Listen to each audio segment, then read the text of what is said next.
Oke,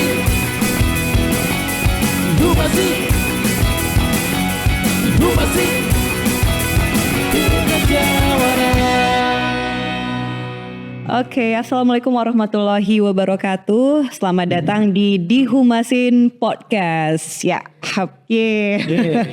Okay, this time is the chance and opportunity for us to be in this podcast. Actually, my name is Yufi. I am head of Department of Physics Education, and I'm not alone here. I am with my friends, one of my best friend, Mr. Udi Samanhudi. He is the head of international office in Untirta, right? And also we are not only two of us here, we also have a guest. And this time our guest coming from Copenhagen University, Denmark. Could you please give a big applause? Yeah. Yes, okay. Yeah. Hello, how are you? Professor. So Ricardo Karam, that is his name. So Ricardo Karam is also a professor from Copenhagen University, Denmark, and we are so lucky to have you here. We also appreciate your coming. And here, me and Paudi want to know more about yourself? Yeah, yourself, and also what is the ideas behind your coming, and also the next plan about the collaboration. Maybe is it possible for us, for the lectures in Untirta, to make a collaboration, or maybe the teachers, because also all of the academic stuff in Untirta, right? Okay, so yeah, maybe you can introduce yourself and also what makes you come here. Yeah, okay. Very good question. Yeah. Yes, your time is yours, Professor. Thank you, thank you. Yes, I'm very glad to be here. I would say the main reason I am here is because you as my PhD student, my first PhD student, right? And since you arrived, I always dreamed about coming to Indonesia and meeting you here. That was the main reason. And then I had another PhD student from Indonesia, Ageng. So I feel I already have this connection with Indonesia through the PhD student, and I've been interested in actually coming here, and, getting to know your culture, more about the university and the things. I would say that's the main reason that. And how do you find Indonesia? Yeah, I find Untirta. I just arrived yesterday, but this morning I had a very good experience. Yeah. In a way, feeling like a pop star. Yeah. Kind of interesting and funny. But it was a great experience to be able to discuss some of the topics that I'm passionate about. Okay. With teachers and lecturers here, and I think I had a great. Yeah. Okay. So the good thing, this morning, Professor Ricardo also have a lecture in Faculty of Teacher Training and Education in Ciwaru, our campus in Ciwaru, right?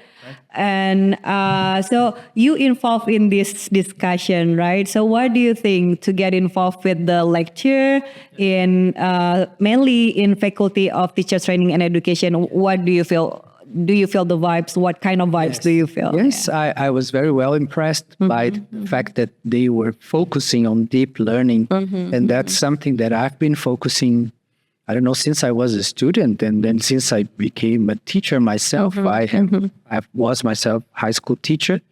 And I always focused on that. So it was a pleasant experience, so coincidence to see that you have been trying to also focus on learning, meaningful learning.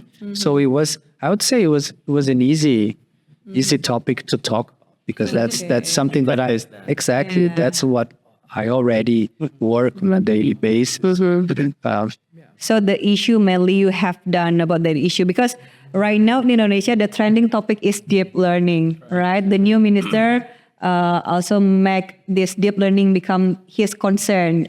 So you have done about that, right? So you share about the deep learning, what the deep learning have been implemented in your country and in Denmark especially. Oh yeah. Okay, talking about the international office, what do you see? I mean, what opportunity that comes to your mind? Well, my hand is always about partnership. So I noticed that we start already the collaborations with School of Education. All right, this morning's workshop has indicated that we started already. Maybe you have some in the future that you would like to offer to to expand the partnership between Untirta and Copenhagen. Yeah. So if you could share a little bit any potential collaborations. Yes. One easy thing, I think the success for a collaboration is when we find common interests in the things that we are already doing, right? It's very difficult to start something new, especially very far away. And that will be the starting point. And that was easy actually to identify here. And I remember when I supervised UV and when I supervised ASWING, we were both developing things, materials that to try out with the students and maybe even also with the service teachers. And they applied both of them, applied this material here with their Indonesian students and then went back and we analyzed it. So I would say already the way we did research during both their PhDs was a collaboration in that sense. We had data from Indonesian students, and that can be easily, in principle, scaled up if we have, of course, students interested, right? Possibilities. Of course, it is, of course, very expensive to fund a whole PhD there, but maybe, getting something started and doing things online. We actually went through a pandemic in both cases, so we did a lot of that online. So I must say, you have here in the Department of Science Education, Biology Education, all of that, you have something that we don't have in Denmark, which is a big population of educating future teachers in science and math. And this, I would say, this is something that would be attractive for many of us doing research there.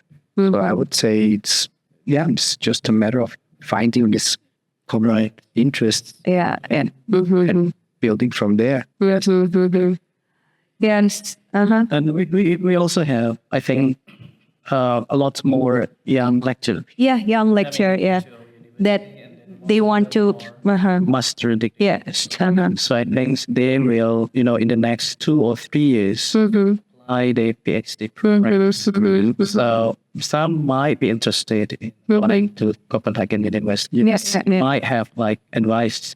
And those who are interested in applying to PhD programs, especially in your university. Yes, absolutely. We're always interested in getting to know the students who want to come abroad. This is such a lifetime experience for them, and it's nice to be part of that. So I'm happy to kind of also be someone who's responsible to building some kind of bridge there. And then when we were talking about yesterday, right? Finding, okay, this is what you're interested in. Maybe you should talk to this person, or maybe you should talk to that person. That you can count on me. And when I come here, physically and meet people, that maybe makes it easier than maybe for you to contact me, right? It's kind of clear. We already know. Hi, Ricardo. Yeah. So then that is one possibility. Yeah, that's interesting. I mean, for the young lecturer, right? So I can share with the audience, because not only a student from bachelor degree who watched this podcast, maybe also from the lectures. So Professor Ricardo can be the bridge between your plan, for example, and your future doctoral degree, right? So we have we have this meeting, so it can be opportunity for you to get in touch with the Professor Ricardo, and Ricardo can connect you with someone that suits you with your with the field, for example. Do you open for that? I mean, someone get in touch with you with the email and try to connect with you and try to know more about your research, for example. Is that how do you think about that? Yeah, I mean, person can contact me with all sorts of interest. I think the most important thing for such a demanding project, which is, for instance, a PhD, is that that person is deeply interested in the topic, like by themselves, right? This is what I usually look for in a PhD student or something. Not only me, but I think my colleagues as well. They're after genuine interest in, going deep in studying. So that I think is the starting point. And then from that, it is a matter of kind of finding who the more appropriate person to be. For instance, in our institution today, I presented, I think, my take on some of these very specific deep learnings and some of the research projects I'm involved. Of course, if some then see their potential interest and common interests, that's fine, but it doesn't have to be. Just saying a person doesn't need to contact me only because he's interested in what I've been doing, but know which department I am, and then kind of connects. I can, that's why in the bridge. So another important information I think that need to be shared here. Ricardo come from science education department. So and also in this department consists of so many group of research. So maybe we can interact with one person first and then find the proper one which suit to your proposal or to your aim of study, for example. And since we're talking about that, I think it's worth mentioning that I have a colleague who's a staff member in my department who's originally from Indonesia. He's called Hendra. He's in chemistry education. And I've already spoken with him about this, and he's happy also to be this welcoming person there, which of course understands the culture, speaks the language. That makes a huge difference. You're coming to a whole different place, and then suddenly you have someone that you can relate to. So it's just doesn't have to be only me. I can gladly be, but he would be gladly. There is a staff from Indonesia also work in science education department. And maybe we can also have like a simple question. And yes, why Denmark for PhD? If someone wants to go there, why Denmark? Yes. I would say Denmark is a great country. I would say very easygoing, and as a quality of life is great. So I would say that would be one of the reasons. And our department is a very lively environment. It's become big, and not only that, I'm biased, but it's just made of very nice people as well. So I'm pitching for Denmark, but also I would then be very specific and say our department is made of wonderful people, and then it will welcome you, and in a very nice way that you probably will find.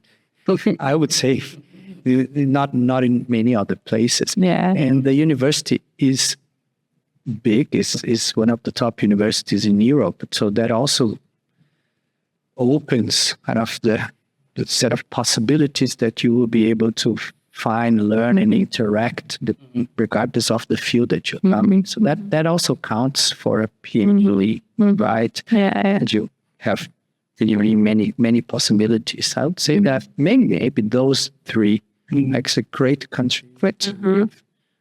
The department is very friendly, and the university has many activities. Just we'll start with a bit curious about the professors at Copenhagen University. Are they coming from like different countries to work as professors in Copenhagen University, or most of them are Danish? It's a bit of a mix. Our department has been not very international in the past, and it's becoming more and more international. I've been there for 10 years. When I arrived, I was the second foreign researcher. There was another one colleague from the US, Bob Evans, but all my other colleagues were Danes. So it was a very local, non-international stuff. I don't know the numbers today, but when you look at the numbers today, that has changed already substantially. But I would say that in many other departments, I would say, is more international even than ours. So we are in the path of becoming more and more international. Now, English is it's the official language. When I arrived, I would go to most of the meetings still Danish, which was good for me because then that forced me to learn Danish, but that's not at all the case anymore. So today we have a very lively and diverse environment where you can clearly see that people come from different places. Yes, and more. Yeah.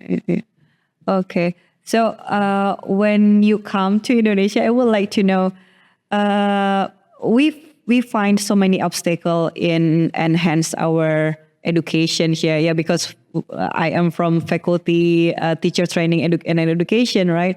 So do you think by these difficulties we can, how to say that, increase the level to become a great teacher? So what do you see from the event, this morning event? Yes.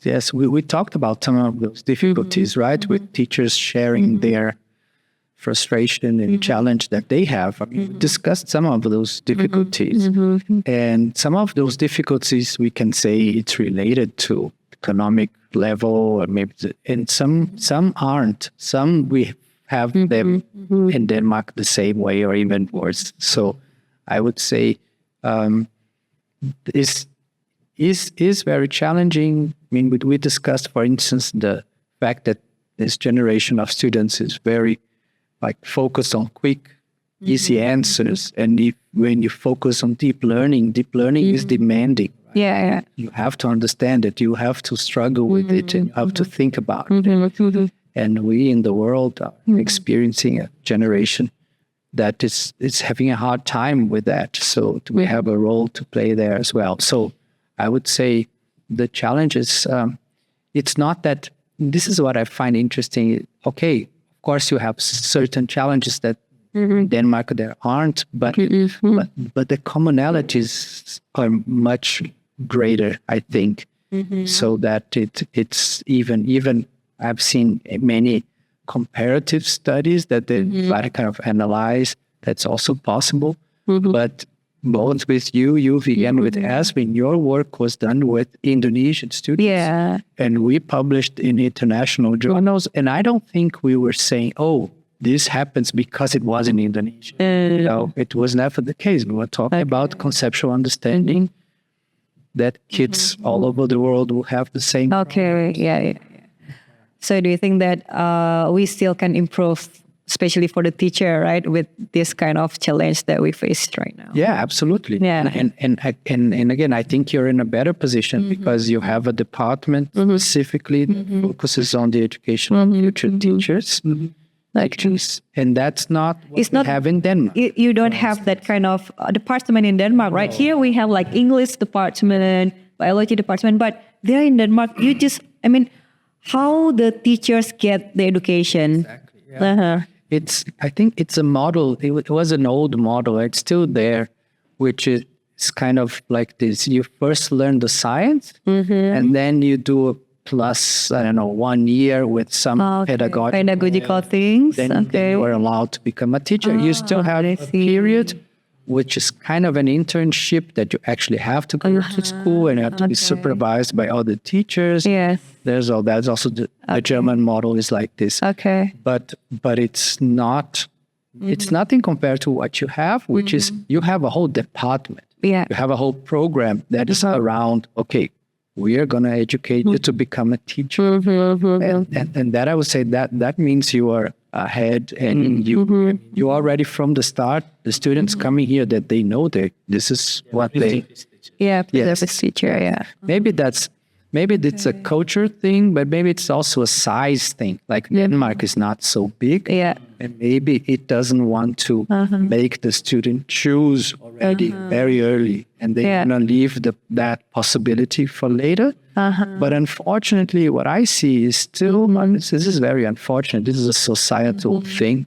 Still, becoming a teacher is often seen as something that is not necessarily a success or successful, which is sad, right, for our country. Okay. So we do, in Denmark, I see that, okay, I'll start. Yeah. I'll try out to become a real scientist. If that doesn't work, okay, I can always become a teacher. Okay. A little bit of that feeling. Yeah. Now, you witnessed the transformations of Copenhagen University from locals to more international university. I trust you learn a lot from the process. And if you could share with us, like, how to transform from local into Untirta is one of the largest public universities in Indonesia. And then we are on the way to our internationalization, and to that position, I mean, as an international university. In some way. There. And you know the path already, right? Share the experience of Copenhagen from locals into international expectations you might have. Something like that. I'll try. I think this is the case for my particular department. I think I can say that I experienced an internationalization of my department.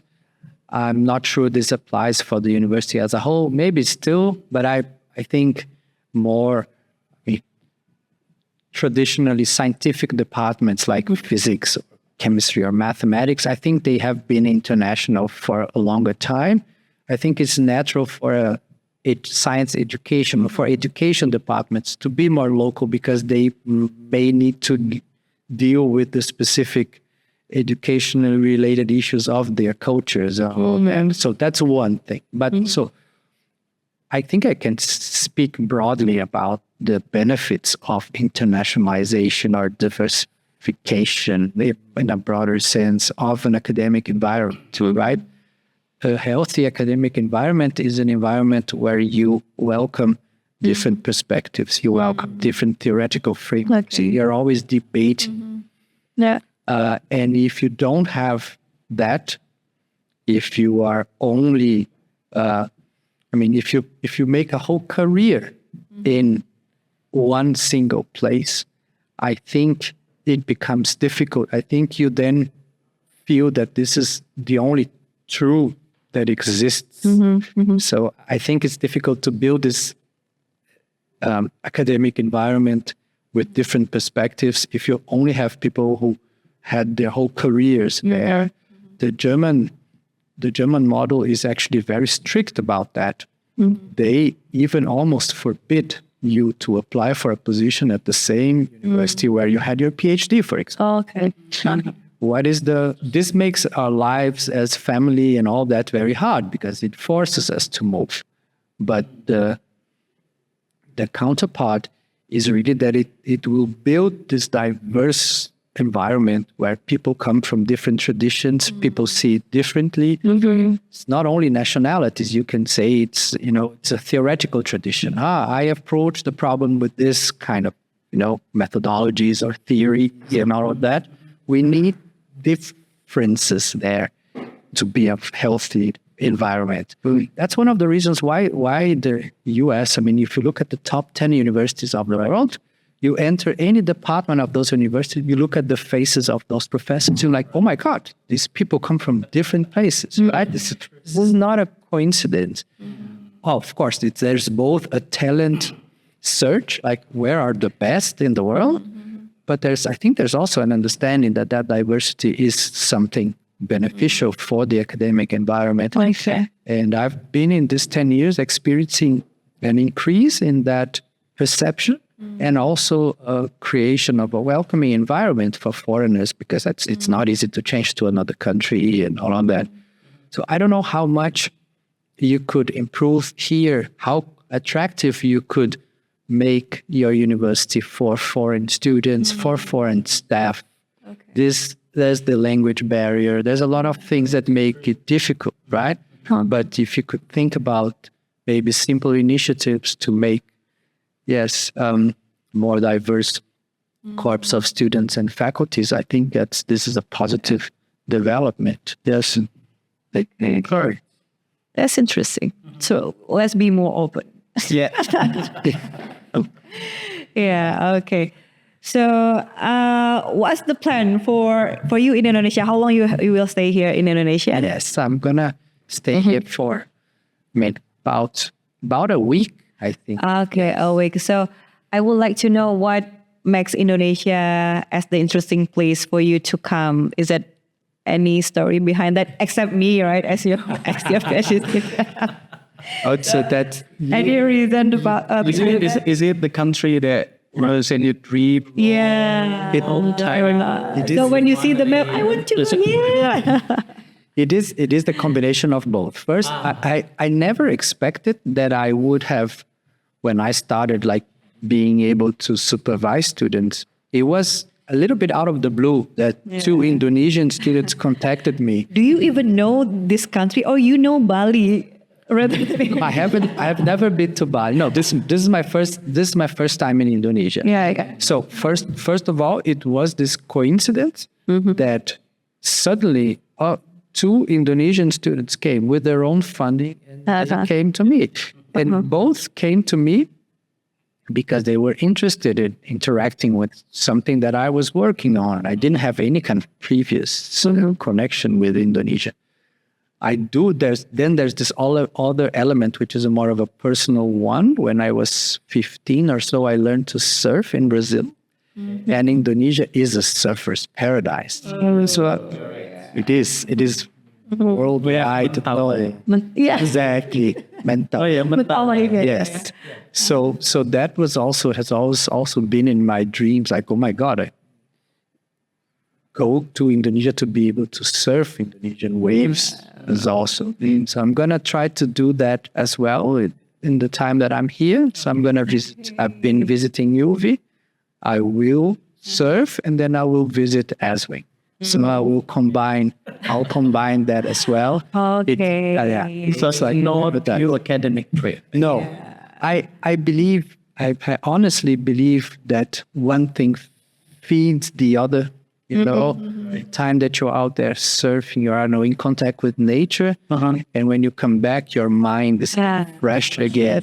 Those are the times where I have the big ideas, the big breakthroughs. Is when I'm surfing about in the nature.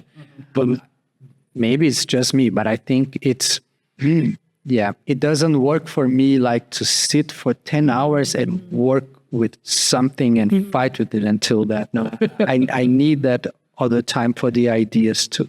Yeah. So it was a professional possible the relationship with the nature. Yes. Yeah. The universe. Yes. With the outdoors life. Yes. Absolutely. Part of the academic still. It is Integrated. It is. Yes. I think it is. And what is it also part? Yes, absolutely. Okay. So That's what I mean. yeah. And last question. Do you still have a last minute? Okay. Last question. I would like you to give advice, probably for the one who want to get the doctoral degree. If you have mentioned about that before, but maybe you can like conclude that again about what to prepare. Beside the interest, maybe they can come with the funding. Maybe the must requirement, or so. What is the tips? For the lecturer here, young lecturer, for example, if they want to continue their study or PhD degree from Copenhagen University, what things that need to be considered? Okay, I'll think about it. So first, really, some level of proficiency in English is basic. And I know this seems obvious to state, but if you can't communicate minimally, it's not that you have to be fully proficient, but you need to be able to articulate, right?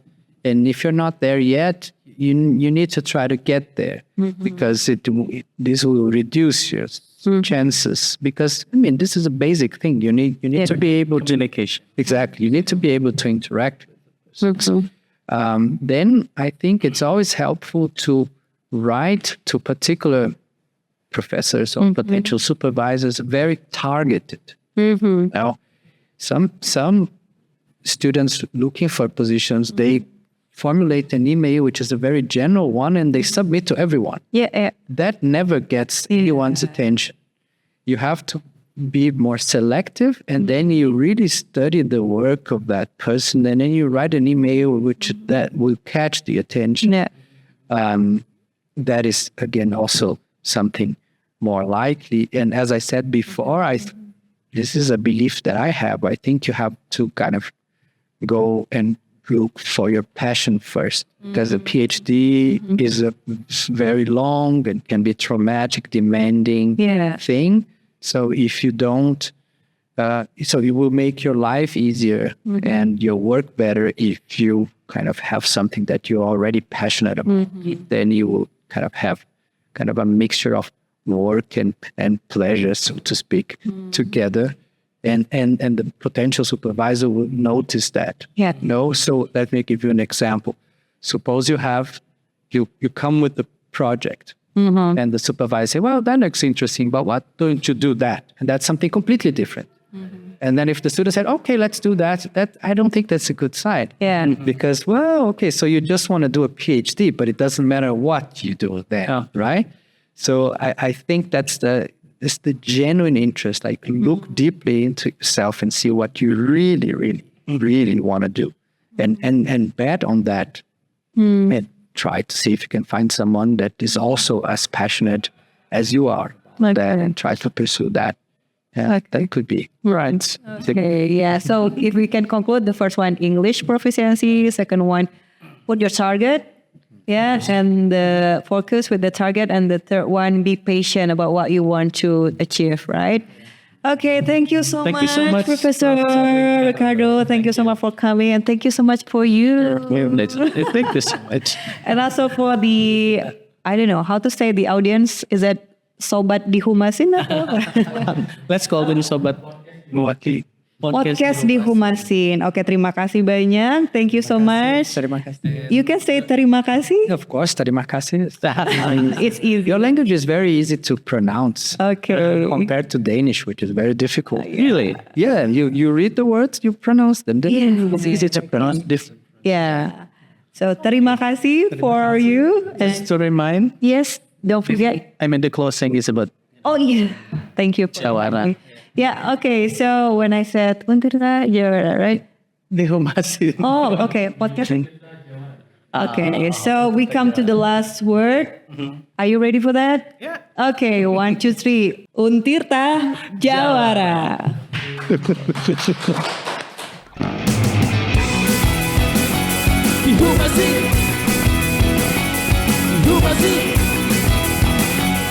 Dihumasin.